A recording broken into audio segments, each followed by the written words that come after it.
प्रदेश के अंदर हमारे 51 मजदूर भाई जो हमारे राष्ट्र के लिए काम कर रहे थे और टनल बनाते समय इस प्रकार से सुरंग में फंस गए थे, वो हम सब लोगों के लिए बहुत ही कष्टकारी था और एक लंबा रेस्क्यू अभियान लगभग 16-17 दिनों तक लगातार चला है।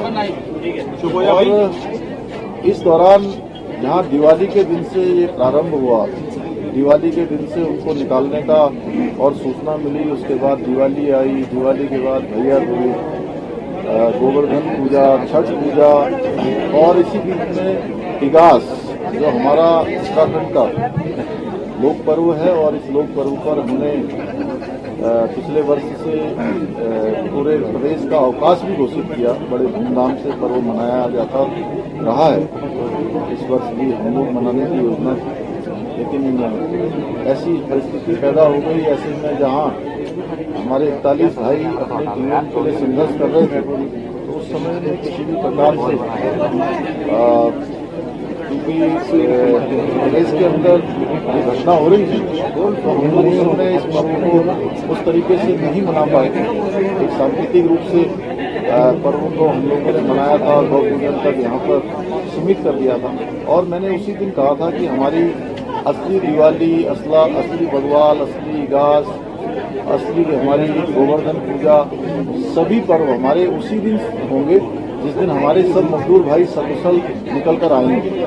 आज ईश्वर की कृपा से हमारे सभी एजेंसियों के संयुक्त प्रयासों से, भारत सरकार के, राज्य सरकार से और हमारे आदरणीय प्रधानमंत्री नरेंद्र मोदी जी के विशेष मॉनिटरिंग और जिस प्रकार से उन्होंने पल पल की अपडेट ली, पूरे रेस्क्यू अभियान का वहां से संचालन किया और सबका समन्वय बनाया।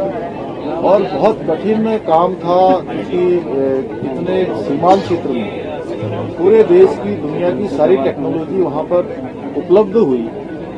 ये तभी संभव हो पाया जब आदरणीय प्रधानमंत्री जी ने व्यक्तिगत रूप से इस काम के लिए अपना पूरा ध्यान लगाया। और चुनाव अभियान इस दौरान चल रहा था, 5 राज्यों के विधानसभा के चुनाव हो रहे थे और उस विधानसभा के चुनाव में भी शायद कोई ऐसा दिन होगा जिस दिन प्रधानमंत्री जी ने इस घटनाक्रम के बारे में, इस रेस्क्यू ऑपरेशन के बारे में जानकारी प्राप्त नहीं की है। प्रत्येक दिन एक बार अवश्य करते थे और कई दिन ऐसा होता था 1 बार और 2 बार और 3-3 बार भी इस पूरे रेस्क्यू अभियान के बारे में और हमारे जो मजदूर अंदर हैं उनके स्वास्थ्य के बारे में, टेक्नोलॉजी के बारे में, कौन सी मशीन काम कर रही है, कितना समन्वय हो रहा है, उनके परिजन कैसे हैं, सारी चिंता उन्होंने करी। और थोड़ा सा भी हम हतोत्साहित होते थे क्योंकि इस अभियान में एक बात जरूर होती थी, कई बार हमको लगता था कि अब हम कुछ ही घंटों में ये अभियान पूरा करने वाले हैं, हमारे मजदूर भाइयों तक पहुंचने वाले हैं। उसी बीच ऐसा कुछ हो जाता था कि वो अभियान हमारा एकदम चरम पर पहुंचने के बाद फिर नीचे शून्य पर आ जाता था, यानी पारा एकदम 100 पर पहुंचा और 100 से शून्य पर आ गया। तो वो स्थिति बहुत कठिन हो जाती थी। और 16 तारीख को जिस प्रकार से पूरा का पूरा अभियान रुक गया, मशीन ने काम करना बंद कर दिया, ऊपर से वाइब्रेशन शुरू हो गया और जो हमारे मजदूर भाई रेस्क्यू अभियान में और अन्य एजेंसी के लोग लगे हुए थे, उनकी भी सुरक्षा पर खतरा पैदा हो गया था। वो बहुत कठिन स्थिति थी, लेकिन बाबा भौकनाथ की कृपा से, हमारे सभी देवी देवताओं की कृपा से, भगवान की कृपा से, हमारे मंत्रियों के विशेष निर्देशन में और मार्गदर्शन में ये पूरा अभियान हमारा सफल हुआ है। मैं इस अभियान में लगने वाले एक एक व्यक्ति को, एक एक व्यक्ति जिसने योगदान दिया है, भारत सरकार की एजेंसियों का, राज्य सरकार की एजेंसियों का, विशेषज्ञों का और वैज्ञानिकों का और हमारे सभी जनप्रतिनिधियों का, जिन्होंने ऐसे समय में, और वहां के स्थानीय लोगों का जिन्होंने बहुत बड़ा योगदान दिया है, उनका मैं सबका अभिनंदन करता हूं। और हमारे जो मजदूर भाई हैं, उन मजदूर भाइयों का मैं विशेष रूप से अभिनंदन करना चाहता हूं कि उन्होंने ऐसे विकट परिस्थिति में जब अपने जीवन के लिए वो संघर्ष कर रहे थे और मुझे लगा कि जब अंत में अभी पिछले 5 दिन पहले, जिस दिन हमारा ये अभियान संपूर्ण होने वाला था, अभियान जिस दिन पूरा होने वाला था, अचानक ऑगर मशीन फंस गई और फंसने के बाद पूरी तरह से डैमेज हो गई, पाइप भी पूरी तरह से डैमेज हो गया। तो मुझे लगा कि अब हमारे जो मजदूर भाई हैं जिनको कुछ घंटों में बाहर आना था, अब उनके मन में ये आएगा कि हम तो बाहर निकलने वाले थे और ये ऐसी अचानक ऐसी परिस्थिति पैदा हो गई, कहीं उनके मन का उत्साह वो कहीं हतोत्साहित न हो, किसी प्रकार से निराश न हो। तो मेरा मन हुआ स्वतः कि मैं सबसे पहले उनसे बात करूं। और जब मैं उनसे बात करने गया तो मैं सच बताऊं आपको कि उनसे बात करने से मुझे एक नई ऊर्जा प्राप्त हुई, क्योंकि जैसे ही मैंने सबा अहमद, गब्बर सिंह नेगी और अखिलेश 3 लोगों से बात करी और तीनों ने मुझे कहा कि साहब आप बिल्कुल चिंता मत करिए, हम लोग बिल्कुल ठीक हैं, स्वस्थ हैं, आप अंदर की बिल्कुल चिंता मत करिए। मैंने कहा 5 दिन 4 दिन कम से कम ये अभियान पीछे चला गया है। मैं सोच रहा था कि आज आप निकल जाएंगे या कल तक निकल जाएंगे, तो आप लोग कहीं निराश तो नहीं हो रहे? तो उन्होंने कहा साहब हम बिल्कुल निराश नहीं है, 5 दिन की जगह आप 10 दिन लगाइए, हम अंदर बिल्कुल ठीक है साहब, आप बाहर का काम ठीक करिए, हमको सुरक्षित निकालिए, हमको पूरा भरोसा है कि आप हमको सुरक्षित बाहर निकालेंगे, हमारे प्रधानमंत्री जी हमको बाहर निकालेंगे। तो आप समझ सकते हैं कि उससे कितना हमारा उत्साहवर्धन हुआ। मैंने आकर सारे लोगों की बैठक करी और उस बैठक में मैंने कहा कि अंदर से वो लोग इस प्रकार हम लोगों के बारे में सोच रहे हैं और उन्होंने अपने आप को हर प्रकार से दुरुस्त रखा है। पूरी टीम 41 के 41 लोग मानसिक रूप से, शारीरिक रूप से पूरी तरह से स्वस्थ निकले। जो ऑपरेशन ऐसा लगता था कि एनडीआरएफ और एसडीआरएफ के जवान जब पाइप के अंदर चले गए, उनको एक को लाने में कम से कम 5 से 7 मिनट का समय लगेगा, क्योंकि वो ट्रॉली बनी थी, ट्रॉली में पहिए लगे थे, उसके बाद उनको उसमें लेटालना था और लेटाने के बाद उनको टेप करना था और फिर रस्से से उनको खींचना था। एक को खींचने में, अंदर बाहर ले जाने में और एम्बुलेंस से कैरी करके मेडिकल कैंप जो हमारा बना हुआ था वहां तक लाने में कम से कम 7 मिनट का समय लगता। लेकिन पहले 4 आने में कम से कम 20 मिनट का समय लगा। तो मुझे लगा कि अब अगले 4 लोग आधे घंटे बाद आएंगे, लेकिन मैं खड़ा ही था थोड़ी देर में, उनका मेडिकल चेकअप होकर उनको हमने एम्बुलेंस में बैठाला, उतने में 11 लोग एक साथ आ गए। उसके कुछ देर बाद फिर 10 लोग आ गए, फिर आते आते ऐसे 37 लोग आ गए। तो मैंने कहा आप कितने लोग बचे हैं? तो उन्होंने कहा कि अब कुल 4 लोग बचे हुए। मैंने कहा कौन 4 लोग बचे?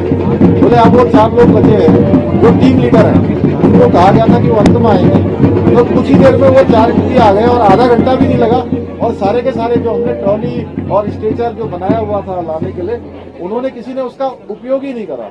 वो सारे के सारे जैसे ही पाइप दिखा क्रॉलिंग करके और दौड़ते हुए और बिल्कुल खुश हमारे बीच में पहुंचे। और ऐसा लगा कि आज ही इगास है, आज ही दिवाली है, आज ही जो है हमारे गोवर्धन पूजा है, आज ही हमारी छठ पूजा है, आज ही हमारा कार्तिक पूर्णिमा है, आज ही हमारा गुरु पर्व है। सारे पर्व जो है कल भगवान की कृपा से सामने आए। मैं भगवान का बहुत धन्यवाद करता हूँ, हमारे प्रधानमंत्री जी का धन्यवाद करता हूँ, अन्य सभी लोगों का भी और आप सब लोगों का भी, हमारे मीडिया बंधुओं का, जिन्होंने किसी ने भी इस अभियान को कभी भी जो है हतोत्साहित करने का काम नहीं किया। सारे लोगों ने इस अभियान को एक ऊर्जा देने का काम किया और हमेशा उम्मीद बना के रखी। और कल तो आप लोगों ने जो है दिन में 1 बजे ही सारी उम्मीद जो है कर दी, जब तक कि ब्रेक थ्रू होने में कुछ समय था, लेकिन आप लोगों ने पहले ही ब्रेक थ्रू करके सबको बाहर निकालने का जो है जो आशा लोगों के सामने रखी, उसने भी बहुत बड़ा काम किया। आप सबकी आवाज जो टेलीविजनों के माध्यम से, मीडिया के माध्यम से पूरे वायुमंडल में गई, भूमंडल में गई, वो भगवान के पास गई और भगवान ने जो है उसको वापस भेजा और जल्दी से ब्रेक थ्रू हुआ और सारे लोग वापस आ गए। सारे सकुशल हैं और अस्पताल में भी हैं और अभी कुछ उनके सबके परिजन भी यहाँ पहुंचने वाले होंगे। तो हाँ, उनके परिजन अभी आ रहे हैं और सारे ही परिजन जो है जो लोग हैं, क्योंकि उनको अभी मेडिकल सुपरविजन में रखा गया है, इसलिए परिजन लोग अभी आ रहे हैं, कुछ ही क्षण में यहाँ पहुँचने वाले हैं। सीएम रेस्क्यू में विज्ञान और आस्था दोनों का समागम देखने। हाँ, निश्चित रूप से देखिए, हम भगवान राम और भगवान कृष्ण के देश में रहते हैं। यहाँ आस्था और श्रद्धा का देश है और हमारा प्रदेश तो वैसे भी देवभूमि है, जहाँ हर एक स्थान पर देवताओं का वास है, भगवान का वास है। तो उनकी कृपा से, और वो स्थान बाबा बौखनाथ जी का स्थान है, बौखनाथ जी की कृपा से ही ये अभियान हमारा सफल हुआ है।